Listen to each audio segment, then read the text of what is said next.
Hey everyone, Kenny C here, and today I wanted to share with you the lowdown on a long weekend getaway I had to the stunning Lauterbrunnen Valley.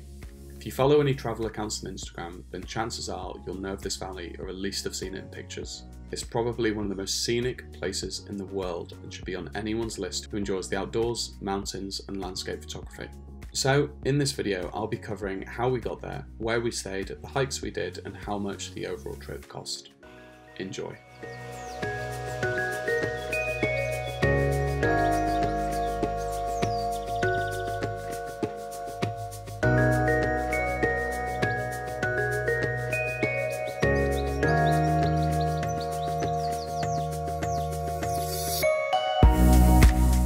The trip began on a Thursday night, flying from London Heathrow into Zurich. We arrived late, so we stayed the night at the Swiss Star Zurich Airport Hotel, which was a 5-minute Uber away. The next day, we made our way back to the airport and picked up the hire car which we rented for 4 days. From here, we headed straight to Lauterbrunnen so that we could make the most of our first full day. As you can imagine, driving in the Swiss Alps is a little better than your normal Sunday drive, and going from Zurich to Lauterbrunnen is an easy couple of hours. We arrived around midday and parked in the multi-storey car park in the centre of town. Despite the weather, we walked through town and to the base of the famous Staubach Falls before stopping off for a pint in one of the local pubs. Now, we didn't actually stay in the town of Lauterbrunnen itself, but Wengen, another small town that sits way above Lauterbrunnen and is only accessible by either the famous Swiss Alpine trains or by walking. This isn't unusual from reading various blogs online beforehand.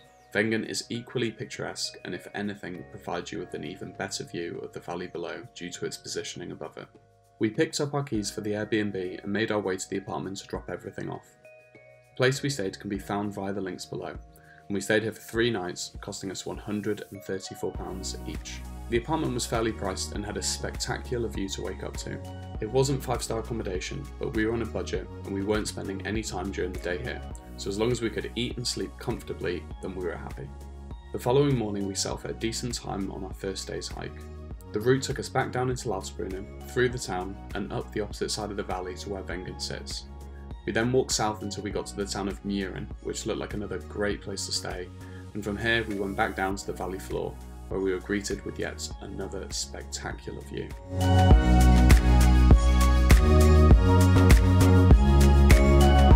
The last chunk of the hike was along the flat, which brought us straight back to Lauterbrunnen, where we finished up in the same bar as we were in the day before. We stayed here for a couple of pints, watched England beat Sweden in the World Cup, and then got the train back up into Wengen. So day one's route was about 25 kilometers long, and definitely lived up to the hype the Swiss Alps deserve.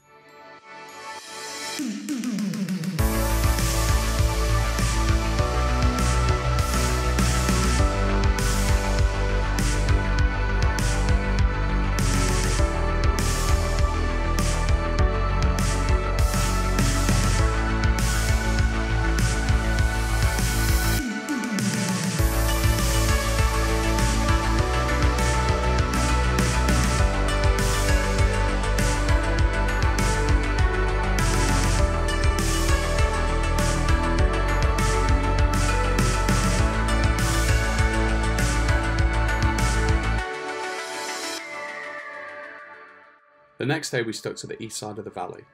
From a sheer spectacle point of view, this was definitely the better of the 2 days. The route had us walking through a huge woodland area that clung onto the side of the valley cliffs, and while you couldn't see much of this on foot, it made for some sweet drone footage.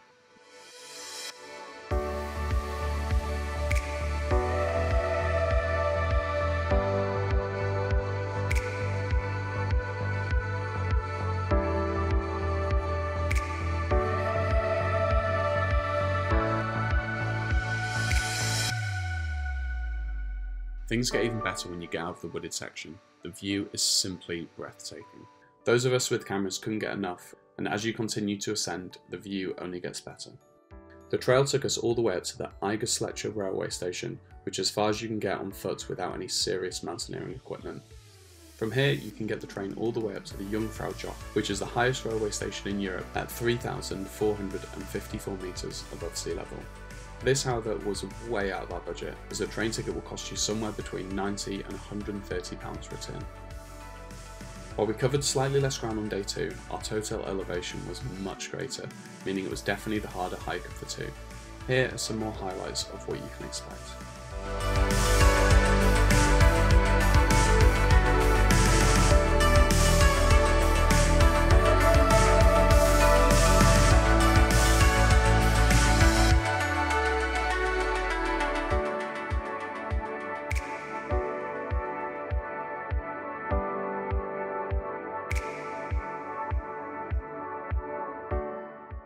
The next day we headed down into the town of Lauterbrunnen one last time.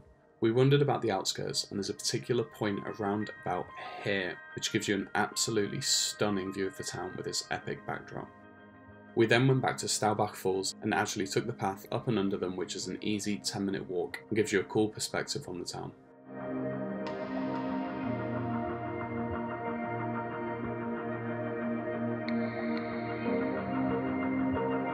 After this, we left Lauterbrunnen and began our journey towards Lucerne, where we were spending the final night. On the way, we stopped off in Interlaken, which is a much bigger nearby town, wedged between two huge lakes. One of the most popular activities here is going up the Hostel, which is a viewpoint at the top of one of the neighbouring mountains. You can either get the funicular up or hike up like we did, which can take anywhere between 1.5 to 3 hours depending on your hiking pace. The view at the top is amazing, however after reaching the summit, dripping in sweat and seeing hundreds of people at the top, with a huge cafe serving extremely overpriced drinks, it made the experience a little underwhelming. You'll be fighting for space on the viewing deck and waiting for people to finish their photo shoot to get that killer Insta shot.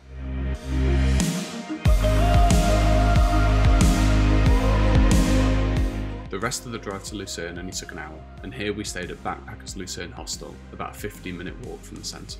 I'd look at getting somewhere booked in Lucerne well in advance. On our budget we found it the hardest to find good, cheap accommodation, which is why we had to settle for somewhere a little more on the outskirts. The hostel itself is fine, it's just if you want the convenience of being in the centre, then get in early.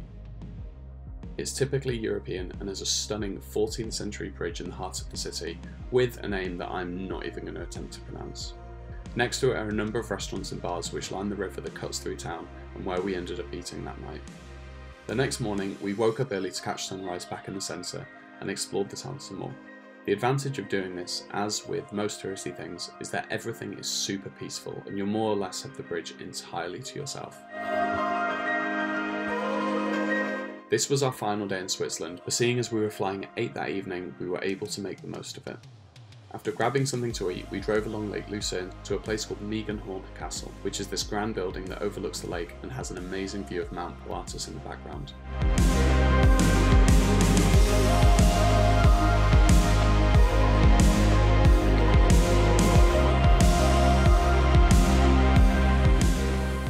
If you head down the road from the castle, you'll find a small ferry point which didn't seem to be in use during our visit, so we decided to have a quick dip in the lake and relax for one of the final parts of our trip.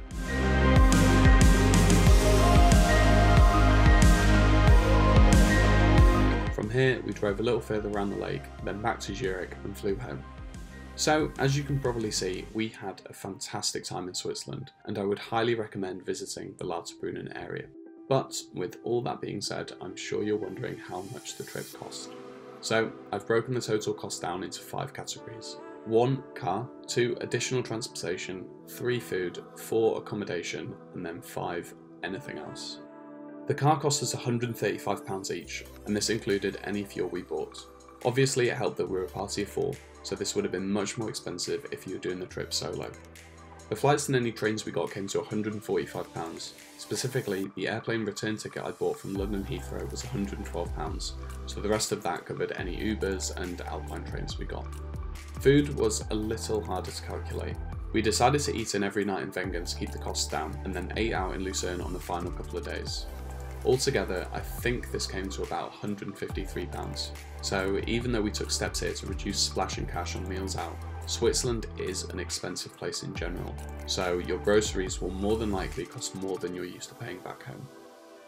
As with the price of the car, our accommodation was split between the 4 of us, and the total cost of the hotel, Airbnb and hostel came to £189 each. Finally, I spent about another £40 on other random bits over the course of the 5 days. So in total, the trip came to roughly £660, working out at £132 per day. Let me know in the comments if this is more than you're expecting, less, or bang on. Also, if you have any other tips on how to lower the cost even further, then leave those for future travellers.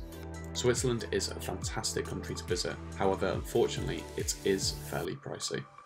If you have any other questions at all, then please leave them below. I hope you enjoyed this video and can see what an incredible part of the world this is. The Jungfrau region has an enormous amount to offer, so while I'm not pretending to be an expert on the area after a 4-day holiday, I can at least shed light on my own experience, which may help you in planning yours. Thanks so much for watching, and if you'd like to see any more of my trip to Switzerland, then head over to my Instagram, which is linked below.